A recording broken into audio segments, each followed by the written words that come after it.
wabarakatuh. Waalaikumsalam warahmatullahi wabarakatuh.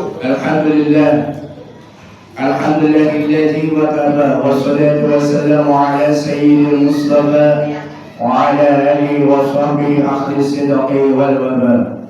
Asyhadu an la ilaha illallah wahdahu la syarika lah wa asyhadu anna Muhammadan abduhu wa rasuluhu la nabiyya ba'dahu. Allahumma salli wa sallim wa barik ala abdika wa rasulika sayyidina Muhammadin khatamil anbiya'i wal mursalin wa ala alihi wa ashabihi ajma'in, amma ba'du. Qala Allah ta'ala fil Qur'anil Karim wa huwa asdaqul qa'ilin. A'udzu billahi minasy syaithanir rajim. Bismillahir rahmanir rahim. Aynama suqifu illa bihablin minallah wa hablin minan nas. Sadaqallahul azim wa sadaqa rasulun nabiyul habibul karim wa nahnu ala zalika minasyahidin wa syakirin walhamdulillahi rabbil alamin. Hadirin wa hadirat rahimakumullah yang dimuliakan oleh Allah Subhanahu wa taala. Wabil khusus yang saya muliakan khilal kiram Bapak Kiai Haji Sadirin MPD, mudah-mudahan beliau diberikan kesehatan dan berbanyak oleh Allah Subhanahu wa taala. Amin. Segenap orang tua, para guru yang hadir pada malam hari ini, sama-sama semoga diberikan kesehatan, umur panjang, barokah rezeki. Mudah-mudahan kita haji dan umrah. Amin ya rabbal alamin. Alhamdulillah. Sudah tidak terasa kita memasuki malam ke-26 di bulan Ramadan. Hari-hari terakhir di bulan Ramadan, kata Nabi, segeralah kencangkan ikat pinggang kita untuk terus istiqamah untuk menjalankan perintah-perintah Allah Subhanahu wa taala. Dan pada hari-hari ini penduduk Jakarta sudah mulai pergi meninggalkan Jakarta untuk pulang kampung. Inilah kebiasaan-kebiasaan yang terjadi di negara kita. Allah Subhanahu wa taala berfirman dalam Al-Qur'an, "Aynama suqifu illa bihablin minallah wa hablin minan nas." Berkala manusia dirundung dengan kegalauan, dirundung dengan keraguan-keraguan, kesusahan, paling mau pulang kampung, duitnya ada apa enggak. Semua itu bisa terjadi illa bihablin minallah wa hablin minan nas, kecuali hal itu tidak akan terjadi kepada orang-orang yang senantiasa mengadakan hubungan dengan Allah dan hubungan dengan sesama manusia. Bagaimanakah kita mengadakan hablum minallah kita, hubungan secara vertikal kita kepada Allah Subhanahu wa taala? Wa'budullah wa la tusyriku bihi syai'a wa bil walidayni ihsana. Wa'budullah, bersembahlah Allah. Ketika kita dijadikan Allah sebagai Rabb kita, sebagai Tuhan kita, ya. Wala tusyriku bihi syai'a, janganlah kita berbuat syirik, menyekutukan Allah. Kepada Allah percaya, kepada selain Allah pun percaya. Dia percaya kepada keris, bahwa keris ini membawa kekuatan. Dia percaya kepada pohon itu disembah, dia membawa kekuatan. Animisme, dinamisme, kepercayaan kepada benda-benda, kepercayaan kepada hewan, itu adalah perbuatan syirik, menyekutukan Allah Subhanahu wa taala. Bahkan kamu di bulan Ramadan itu yang namanya Maulidul Fitri, mereka membuat semacam ancak-ancak. Ada makanan, ada daging, ada kue, ada lisong yang gede ya, kopi pahit, itu ditaruh di mana? Di bawah pohon. Buat apa coba? Seolah-olah pohon itu memberikan suatu keberkahan, memberikan suatu kekuatan bagi dia. Tikus sia-sia makan situ. Apakah dia mengasih buat jin? Itulah perbuatan syirik, menyekutukan Allah.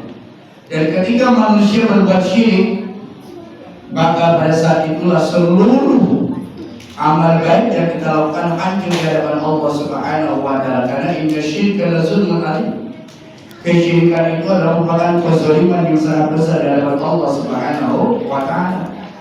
Dan dosa yang tidak akan diampuni oleh Allah adalah dosa syirik. Inna Allah la yaghfiru an yushraka bihi wa yaghfiru ma duna dzalika liman yasha. Allah tidak akan mengampuni dosa syirik, tetapi Allah akan mengampuni dosa yang lainnya. Dosa syirik yang bagaimana tidak diampuni oleh Allah? Ketika dia meninggal dunia, dia berbuat syirik menyekutukan pada Allah, tidak sempat bertobat kepada Allah, maka dosa syirik yang terbawa mati itulah yang tidak akan diampuni oleh Allah. Tapi selagi masih kita hidup saat ini, kita bertobat kepada Allah Subhanahu wa taala, yakinlah maka taubat dan nasuha, dosa kita akan diampuni oleh Allah Subhanahu wa taala. Allah duluan aja berdua. Dan di mana tempatnya orang-orang yang musyrik? Dia dalam surat Al-Bayyinah. Innal ladzina kafaru min ahli kitab wal musyrikin fi nari jahannam khalidina fiha abada. Sesungguhnya orang kafir, ahli kitab dan orang-orang musyrik adalah musyrik dan kafir itu satu level. Maka dia akan dimasukkan ke dalam neraka jahannam khalidina fiha abada, selama-lamanya. Mereka syarrul bariyah, mereka adalah seburuk-buruk manusia. Na'udzubillah min dzalik. Jadi kalau ada kita berbuat syirik, saudara, saat ini juga kita bertobat, tinggalkan, berbanyak istighfar untuk meninggalkan perbuatan syirik tersebut. Itulah hamdu minallah. Yang kedua adalah hamdu minannas. Bagaimanakah kita mengadakan hubungan dengan sesama manusia? Zakat fitrah adalah merupakan satu simbol kepedulian kita terhadap sesama. Karena puasa menjadikan kita untuk menjadi orang yang peduli, orang yang empati. Maka segeralah yang belum mengeluarkan zakat fitrah, segera berbuat zakat fitrah. Itulah bagian dari hablum minannas, bagian hubungan kita dengan sesama manusia. Bagaimanakah kita mengadakan hubungan dengan sesama manusia setelah kita Allah jadikan sebagai Rabb kita, dan syirik adalah merupakan dosa yang sangat dosa yang harus kita tinggalkan. Wa bil walidayni ihsan. Hendaklah kita berbuat baik, berbakti kepada kedua orang tua. Jadi kalau ada orang tua yang masih hidup di kampung, itu sangat merindukan kita sekali. Maka itulah silaturahmi kita. Jadi kalau pulang kampung, yang pertama niatkan semata-mata karena Allah. Yang kedua silaturahmi, karena ada hadisnya man ahabba ayyusatalahu bi rizqihi wa ayyusalahu bi asarihi falyasir rahimah. Barang siapa yang ingin dipanjangkan umurnya, dimudahkan rezekinya, falyasir rahimah, maka hendaklah kita memperkuat tali silaturahmi. Jadi kalau pulang kampung, niatkan dari rumah masing-masing, bukan era pamer di sana mentang-mentang orang Jakarta nih. Ya udahlah, sederhana saja, punya duit, dia punya duit, ya udah naik angkot, gak usah nyewa mobil Alphard. Karena ini apa? Seolah-olah kita di Jakarta ini pamer gitu. Gak usah. Buat apa sih? Mana yang peduli pada kita? Kalau udah punya uang, biasa aja. Kita pergi ke pulang kampung semata-mata niat karena Allah, silaturahmi. Ada yang bawa, silakan bawa untuk kedua orang, karena mereka sangat menunggu kita semua. Ya, kalau yang punya orang tua, saya kesana paling jalan doang. Kalau masih ada orang tua datang ke sana ya, niatkan semata-mata karena Allah. Nah inilah kesempatan kita. Ketika kita di perjalanan, jangan sampai kita niat silaturahmi tapi kita ninggalin sholat. Kalau mau puasa ya puasa. Kalau musafir sih puasa masih boleh, diperbolehkan untuk apa? Berbuka, tapi sholat gak ada istilah ninggalin sholat. Nah disinilah ada kaifiat fikih kita, ada yang disebut dengan sholat jamaah. Ya, sholat jamaah itu sholat yang digabung. Contoh misalkan kita berangkat, kira-kira di Dohor atau di perjalanan, pas ke sana asar, begitu waktu sholat Dohor kita lihat. Nah sholatnya itu waktu asar, berarti namanya sholat jamaah takhir. Tapi kalau kita sholat asarnya dibawa ke Dohor, itu namanya sholat jamaah takhir. Itu kaifiatnya. Kalau perjalanan jauh udah di jamaah, apalagi kaifiatnya dikosor. Kosor apa? Diringkas. Yang tadinya sholat 4 rakaat jadi 2 rakaat. Begitu juga dengan sholat asar. Maka nggak bisa ya, diringkas nggak ada. Jadi yang di jamaah boleh itu adalah dohor dengan asar. Kalau dilaksanakan di waktu dohor namanya jamaah takdim. Kalau dilaksanakan di waktu asar namanya jamaah takhir. Begitu juga dengan maghrib dengan isya.